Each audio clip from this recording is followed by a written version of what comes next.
Assalamualaikum warahmatullahi wabarakatuh. Salam sejahtera untuk kita semua. Bagaimana keadaan Anda? Semoga Anda dalam keadaan sehat walafiat dengan tetap menjaga kesehatan Anda, olahraga yang teratur dan istirahat. Baik, dalam pertemuan kita kali ini kita akan membahas tentang application software. Jadi dalam mata kuliah pengantar TIK ini salah satu bahasan adalah application software. Apa itu application software? Nah, untuk lebih lanjutnya maka kita coba untuk jelaskan di slide berikutnya. Oke, kita lanjutkan di slide berikutnya. Siap? Jangan mengantuk. Yang di sana maupun yang di sana juga tidak boleh ngantuk, ya. Oke, tetap semangat. Mari kita saksikan di slide berikutnya. Ya, tadi mungkin masih ada yang bertanya-tanya, apa itu application software? Pada dasarnya, aplikasi software adalah sebuah program aplikasi yang didesain untuk membuat user atau pengguna lebih produktif atau membantu mereka dengan tugas-tugas pribadinya, ya, pekerjaan masing-masingnya. Kita bisa membedakan yang pertama, satu adalah software atau aplikasi software yang bisnis. Nah, ini masuk ke dalamnya word processing, spreadsheet, database, presentation grafik, dan segala hal-hal yang berkaitan dengan produktivitas dalam bisnis. Contoh yang di sebelah sini. Kemudian yang kedua adalah graphic and multimedia, ya, seperti desktop publishing, computer aided design, ya, sampai ke video dan audio editing. Yang selanjutnya adalah home personal education. Jadi software suite, satu kumpulan, satu paket program, ya, biasanya untuk penggunaan personal, tidak terlalu banyak, dan biasanya ini terintegrasi gitu, macam-macam, ya. Kemudian yang keempat adalah software untuk communication, ya, komunikasi, baik itu email maupun telepon, FTP dan segala macam. Ada juga namanya program utility, ya biasanya seperti antivirus, untuk mengekstrak, untuk mengkompres file, untuk CD burning dan sebagainya. Kurang lebih seperti itu. Selanjutnya yaitu bagaimana sih software itu didistribusikan, ya, atau disebarluaskan. Package software paket, ya, biasanya dibuat secara mass production, bukan tailor-made. Tailor-made itu begini. Ada orang yang memesan ke software house, tolong dibuatin software seperti ini. Jadi kebutuhannya khusus. Tetapi untuk package software, yang software paket itu lebih kepada mass production, pembuatan massal. Contohnya adalah misalkan program-program atau paket program untuk perkantoran, ya, office seperti itu, ya. Ada lagi ya yang selain package software yaitu custom software, ya, dimana performa fungsinya, ya, spesifik pada bisnis atau industri tertentu, ya. Jadi misalkan untuk manufacturing juga mungkin dalam sisi proses bisnisnya beda, sehingga dia perlu spesifikasi sekali, sehingga harus tailor-made, saya bilang tadi. Ada kemudian web based software, ya, ini software yang berbasiskan web, jadi terbuka atau penggunaannya di web, ya. Kemudian open source software. Nah, ini biasanya kita sediakan atau software house provider dia disediakan untuk dimodifikasi, diredistribusi, ya. Sebenarnya dengan adanya open source itu nanti pengembangannya diserahkan kepada, ya, komunitas, ya. Kemudian yang selanjutnya ada shareware. Ini shareware ini mirip-mirip dengan, ya, freeware, ya, tetapi ini adalah ada copyright-nya, didistribusikan untuk jangka waktu tertentu. ya, biasanya trial periode percobaan, misalkan 30 hari, saat 30 hari nggak bisa dipakai lagi, fungsi-fungsinya hilang. Kemudian ada lagi freeware, yaitu maksudnya free software ya. Ini copyright software provide at no cost. Jadi jangan salah loh, freeware bukan open source, beda ya. Freeware itu software yang tidak terbuka sumbernya, tetap dikunci. Ya kalau open source kan bisa dimodifikasi, source-nya dibuka. Kalau ini ditutup ya. Tapi memang pemanfaatannya gratis, jadi tidak ada biaya no cost. Ada lagi public domain software. Nah biasanya software open source, open freeware itu kadang-kadang nanti apa namanya akhirnya pada jangka waktu tertentu, apalagi untuk freeware ya, itu tidak lagi dimiliki royaltinya oleh seseorang ya, sehingga nanti jatuh kepada masa edarnya gitu ya. Nanti lama-lama kan software 3 tahun, 5 tahun, 10 tahun. Nah, akhirnya setelah waktu tertentu software ini bisa jadi yang freeware ya. Jadi freeware copyright-nya tuh jadi untuk public domain gitu ya. Tidak ada apa restriction itu apa namanya? Tidak ada lagi pengurangan atau tidak ada lagi pembatasan ya, pembatasan terhadap pengguna software. Sudah free sekali gitu ya. Nah, ini ada lagi yaitu sistem software ya. Sistem software, apa sih yang disebut sistem software? Kalau melihat dari sini, sebelah sini ya, itu serve as the interface between the user, the application software, and the computer hardware. Jadi sama persis seperti dengan ya, memang ini pada dasar ya yang dimaksud sistem software yaitu operating system software ya, OS ya, sudah kenal itu. Simpelnya seperti itu. Nah, gini. How do you start an application? Ya, mungkin sebenarnya Anda sudah tahu lah ini. Jadi Anda tinggal klik ya dari desktop start button ya, cari programnya apa, maka aplikasi atau programnya akan di loading ya, seperti itu. Saya kira nggak usah diterangin lebih jauh lah ini. Ya, kalau Anda melihat gambar di sini ya, ini kita sudah nggak aneh lagi ya. What is window? Bukan Microsoft Windows-nya, tapi tampilan gambarnya, apa kotak-kotak itu ya. Window is rectangular area of the screen that display data and information. Ya itulah yang menampilkan data dan informasi ya, seperti itu. Ya, ada lagi yang namanya dialog box.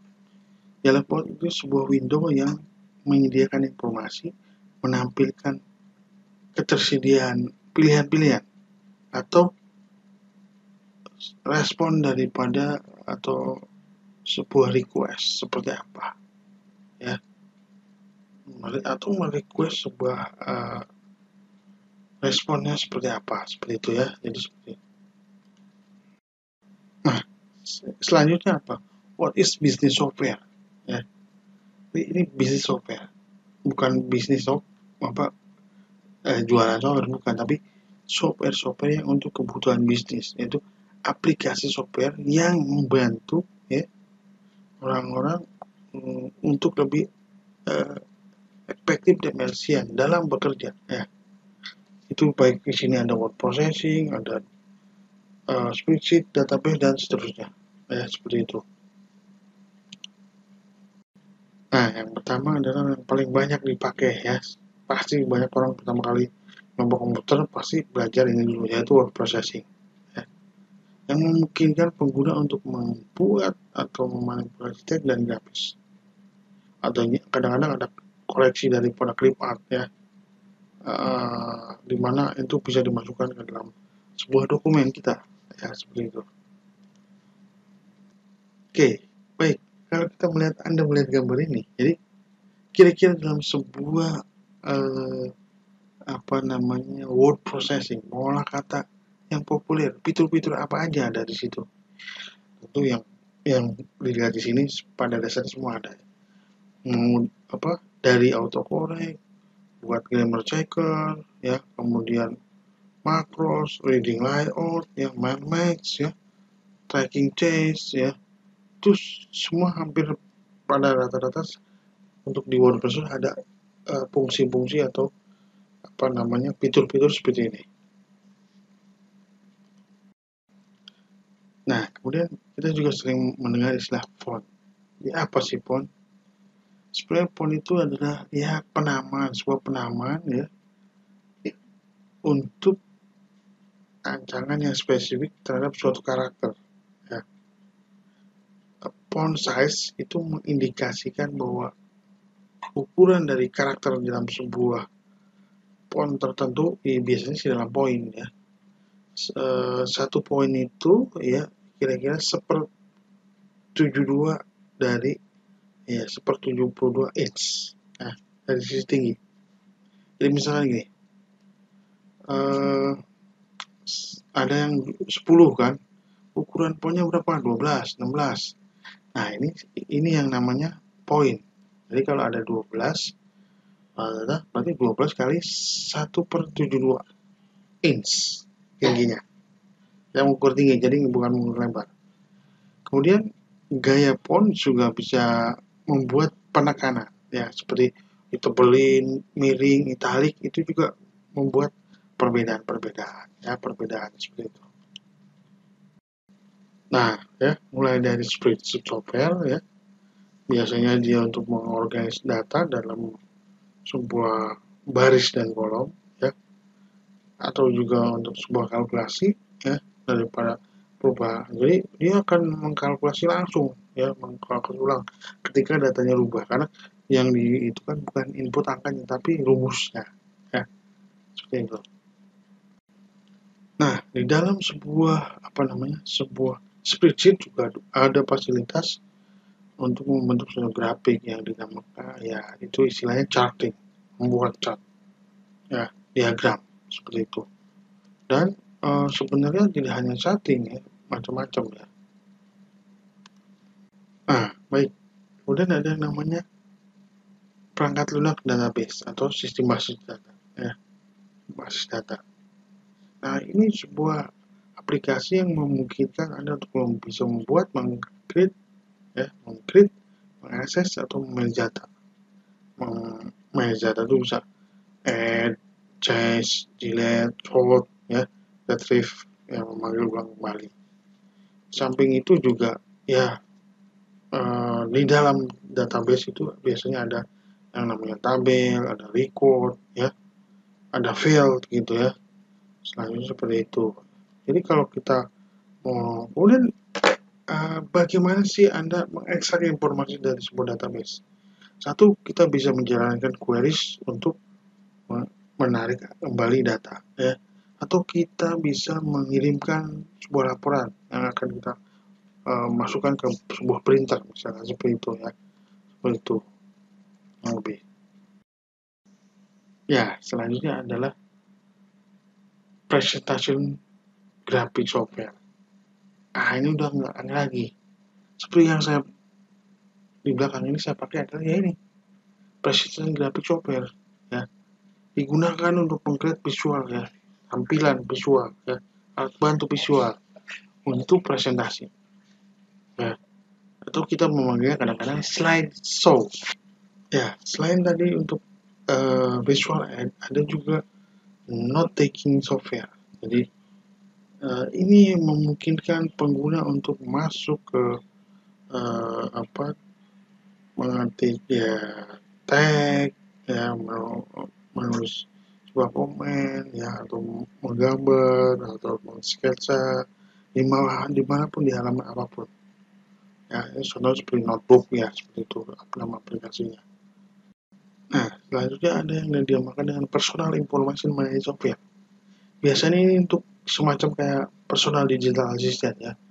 Dia di situ mengelola juga untuk sebuah kalender, address book, notepad, dan sinkronisasi dengan desktop. Biasanya PDE ya, dan banyak-banyak smartphone sudah seperti ini sekarang ya, dengan smartphone itu. Nah, selanjutnya ada yang juga dinamakan dengan software suite. Bukan software suite begini, bukan. Software suite itu sebenarnya adalah sebuah koleksi daripada individual program atau software yang sebenarnya dijual terpisah, tetapi dia dijual secara satu kesatuan package. Ya. Memang ada keuntungannya. Yang pertama, pasti hitungan per software-nya jadi lebih murah. Kedua, mudah untuk menggunakan karena dari beberapa software itu punya user interface yang sama betul ya gitu. Nah, selanjutnya ada yang namanya project management software. Jadi ini software ini atau aplikasi ini untuk memudahkan atau membantu kita ya sehingga Anda bisa membuat sebuah perencanaan, penjadwalan, tracking dan analisa tiap-tiap event ya, sumber daya yang digunakan dan biayanya dari setiap project ya seperti itu. Baik itu project konstruksi, project pembuatan software, project apapun itu ya kurang lebih seperti itu. Oke, selanjutnya ya baik ya. Ada yang namanya coding software. Tentu dari namanya ini udah ketahuan, udah ketebak ya. Ini akan membantu perusahaan ya merecord ya dan membuat laporan ya atas transaksi finansial mereka gitu ya. Seperti itu. Nah, selain daripada yang tadi saya sudah sebutkan, ada lagi namanya dokumen manajemen software. Jadi ini menyediakan sebuah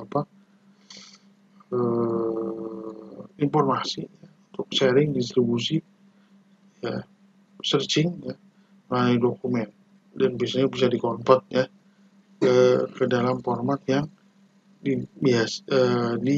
dibuka atau dilihat oleh user manapun. Contohnya misalnya PDF, ini salah satu contohnya sebenarnya. Nah, selanjutnya ada yang namanya Enterprise Computing Software ya. Ini biasanya software Enterprise Resource Planning. Biasanya untuk sebuah organisasi besar ya membutuhkan sebuah special computing solution. Tiap-tiap fungsi itu mempunyai spesialis software yang dibutuhkan yang berbeda. Tapi pada dasarnya kurang lebih suatu instansi atau perusahaan itu pasti nggak jauh dari namanya HR, human resources, bagian accounting, bagian engineering, manufacturing, marketing, sales, distribution, customer service, dan IT. Nah ini akan semua dilingkan semua sehingga akan menjadi satu kesatuan, flow-nya juga bisa kelihatan. Nah, ini juga akan membuat otomatisasi industri ya seperti itu. Nah, di samping bisnis software atau software untuk membantu pekerjaan dan pekerjaan bisnis itu ada juga yang namanya graphic and multimedia software. Jadi di samping ini ada beberapa contohnya nama-namanya yang seperti untuk kita klasifikasikan untuk komputer edit design, CAM, ya, desktop publishing, image editing, photo editing, ya, video and audio editing, multimedia authoring, web page authoring, ya. Jadi kalau kita melihat mungkin apa yang disebut dengan computer aided design, ya, software untuk ya pada dasarnya sebuah aplikasi canggih software yang memungkinkan Anda untuk bisa meng-create sebuah gambar untuk desain perkayasaan, arsitektural atau desain-desain ilmiah lainnya, scientific design, ya seperti itu. Kemudian kita juga akan mengenal yang namanya desktop publishing seperti yang di sini ya. Ya itu adalah di mana memungkinkan Anda untuk mendesain dan memproduksi sebuah dokumen yang lumayan bagus, yang canggih, yang terdiri dari teks, grafik, dan bermacam-macam warna. Nah, kurang lebih seperti itu. Kemudian ada juga file atau image editing. Ya, ini biasanya digunakan untuk membuat atau memodifikasi graphical image atau gambar digital sebuah. Atau kadang-kadang kita menyebutnya juga illustration software. Ya, ini berbasis vektor nantinya ya, seperti Adobe Illustrator dan sebagainya. Ada juga yang namanya photo editing software, professional photo editing software, di mana memungkinkan si seorang pengguna untuk meng-customize ya digital fotografinya, ngedit ya, dan bisa digunakan ke dalam beberapa format tertentu ya. Nah, ada lagi juga seperti yang dilihat di sini yaitu yang namanya video and audio editing software ya. Yang namanya juga tahu ya, dari video software yang memungkinkan Anda untuk memodifikasi segmen dari sebuah video yang kita sebut dengan namanya klip ya. Audio editing juga sama seperti itu ya. Hanya bedanya adalah Anda hanya bisa memodifikasi audio klip, videonya yang nggak bisa, namanya juga audio editing ya. Kemudian ada yang namanya multimedia authoring software. Nah ini kadang-kadang kata-kata authoring ini sangat agak sulit untuk diterjemahkan dalam bahasa Indonesia. Authoring pengarang, ini bukan pengarang, tapi sebenarnya ini adalah memadukan semua aset-aset multimedia menjadi atau di-combine ya di sini teks grafik, audio, video, animasi ke dalam suatu aplikasi interaktif tersendiri. Nah, seperti itu kurang lebih ya. Jadi seperti itu. Ada juga yang namanya web page authoring ya, web page authoring seperti yang Anda lihat gitu ya. Web page authoring di mana adalah membantu user untuk semua skill apapun ya, level apapun untuk bisa menjadi membuat web itu mudah gitu misalkan ya, seperti itu kurang lebih ya. Jadi ada yang namanya tadi yang multimedia itu CAD, desktop publishing, kemudian namanya image editing, pro editing. Nah nanti mungkin minggu depan jadi selanjutnya akan kita bahas satu persatu ya, video editing, multimedia authoring, dan web page ya, maksudnya web page authoring ya. Nah itu yang saya maksud tadi ya. Apa yang namanya web page authoring ya, tadi membantu dari semua sisi lapisan masyarakat ya untuk membuat sebuah web seperti itu. Jadi dengan tadinya dia nggak bisa bikin web, ternyata dengan bantuan aplikasi ini jadi gampang, jadi mudah gitu ya, seperti itu kurang lebih ya. Nah ada yang perangkat lunak yang memang ditujukan untuk keperluan itu home, rumahan, personal, pribadi, atau education use di sekitar instansi pendidikan ya, kurang lebih seperti itu. Ini seperti ada turbo bike, ada clip art ya, macam-macam seperti itu contohnya. Nah selanjutnya adalah perangkat lunak aplikasi untuk komunikasi. Contohnya software-software untuk email, web browser, chatroom, video conference ya, kayak sekarang seperti Zoom ya, instant messenger, grup atau newsboard, FTP, internet telepon, dan blogging gitu ya, seperti itu. Nah selanjutnya ada yang namanya utility program. Jadi ini adalah suatu yang aplikasi yang standalone yang memiliki utilitas banyak.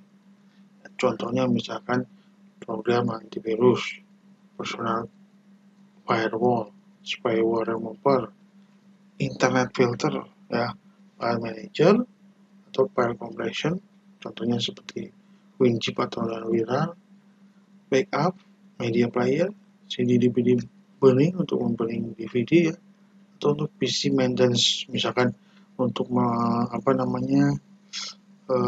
membersihkan file-file sampahnya ya, atau untuk optimize ya, mendelplug dan segala macam seperti itu pokoknya.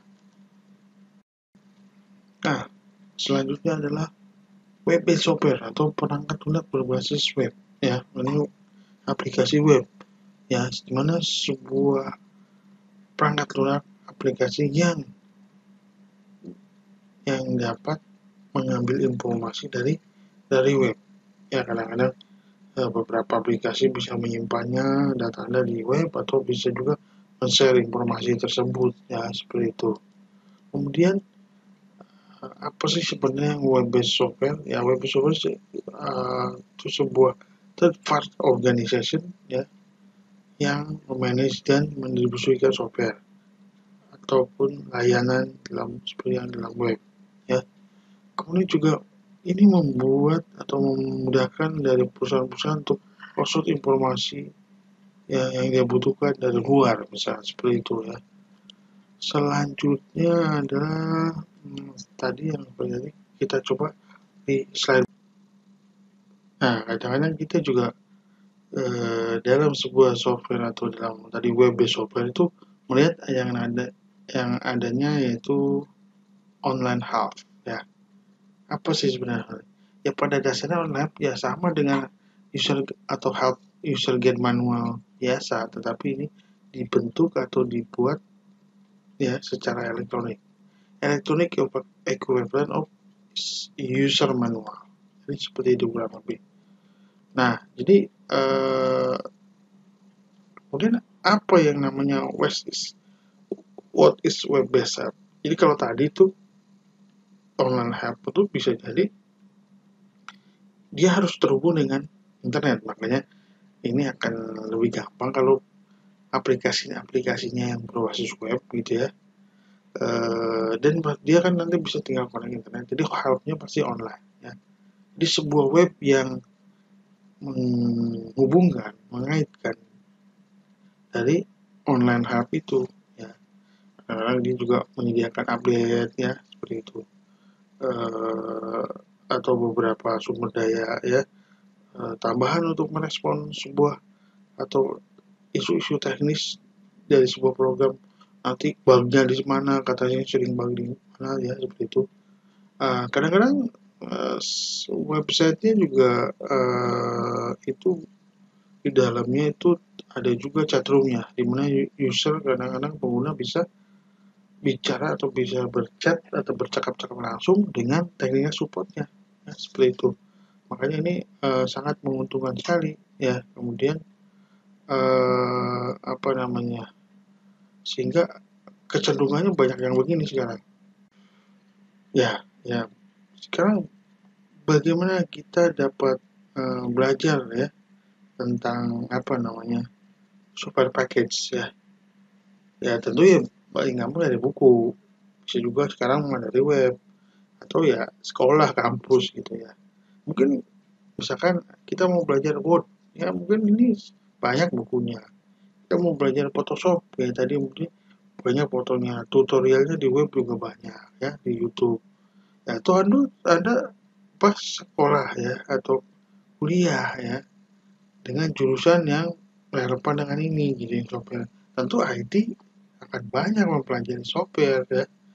Anda juga misalkan di multimedia seperti itu ya.